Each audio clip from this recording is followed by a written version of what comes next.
আপনি যে একবার উল্টাইয়া গেছেন।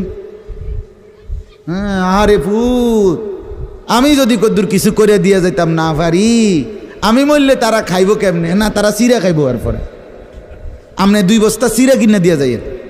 আপনি মরলে আর কেউ দুনিয়াত কাম করতো না, আপনি একটা কামিলা মূর্তি আছেন, শেষ।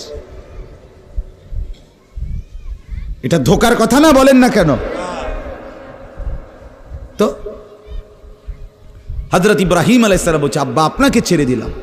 ওমা তাদউনা মিন দুনিল্লাহ, আল্লাহকে বাদ দিয়ে যে আপনি যাকে ডাকেন সেই মূর্তি, আল্লাহকে বাদ দিয়ে যেগুলোকে আপনি ডাকেন, বাপ আমি এগুলোকেও ছেড়ে দিলাম।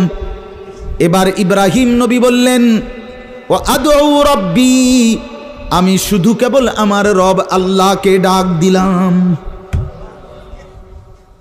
গোটা দুনিয়া ছেড়ে দিলাম বাপ, সংসারও ছেড়ে দিলাম বাপ, আপনি মা বাবার মায়াও ছেড়ে দিলাম, আমি শুধু আমার আল্লাহকেই ডাকলাম। আসা আল্লাহ আকুনা বিদুআই রাব্বি শাকিয়া।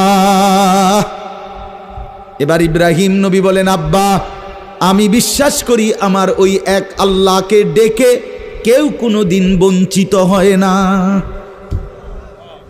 মখলুককে ডেকে হেরে যায়, নেতা ভুলে যায়, কর্মীও ভুলে যায়, মা বাপও অনেক সময় রাগ করে, মা বাপ অনেক সময় ভুলে যায়, সন্তানও মা বাপকে ভুলে যায়, সবখানে হইতে পারে এমন, কিন্তু আমার আল্লাহকে ডেকে কেউ এমন হয় না যে বঞ্চিত হয়। আল্লাহকে বান্দা যখন জমিন থেকে ডাক দেয় আল্লাহ রব্বুল আলামিন সাথে সাথে বলে লাব্বাইক ইয়া আবদি, আমার বান্দা আমি হাজির, বল না বান্দা কি দরকার। বান্দা আবার বলে আল্লাহ, আল্লাহ আবার বলে লাব্বাইক, আছি তো বলো না। বান্দা বলে সুবহানাল্লাহ, আল্লাহ বলে শুনছি তো বান্দা, বলো না কি চাও বান্দা। বান্দা আবার বলে আলহামদুলিল্লাহ, আল্লাহ বলে বলো না কি চাচ্ছ বলো। আল্লাহু আকবার বলে আবারও বলছি কি চাচ্ছ বলো না, আমি তো শুনতেছি, আমি তো আছি বান্দা।